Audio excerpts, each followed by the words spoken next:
शुभ संध्या दोस्तों। ई मधुबनी स्टेडियम का आखिर मधुबनी में थी मिथिलापुरी में नहीं कल डीएमओ साहब कहला जे अगला साल हम सब मधुबनी स्टेडियम को उद्धार करब। आखिर मधुबनी स्टेडियम एनिए कचरा का घर गाय मवेशी के घर केना बनल रहते। आजुक रिपोर्ट हमर सबके मधुबनी स्टेडियम का हम सब भ्रमण केलहुँ। बहुत ही निंदनीय स्थिति है।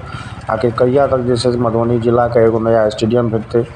सरकार के प्रतिनिधि से पूछे तो कहे बहुत जल्दी होते। प्रशासनों से वह सवाल है कि आखिर कल खुना से जिला अध्यक्षता बिंदु यादव और डीएम साहब यह कहला जे अगला साल तक हम सब कोशिश करब जो मधुबनी का जो मिथिला सुपर लीग हेतु सो अपना स्टेडियम हेतु। आखिर वो दिन कहिया हेतु जो मधुबनी के एगो स्टेडियम भेटते और स्टेडियम के अंदर में से मिथिला के लोग अपन मैच देखत। ई छलै मधुबनी स्टेडियम। और ई रास्ता या नाला के काज मधुबनी नगर निगम के द्वारा रास्ता बनाल गेल रहे।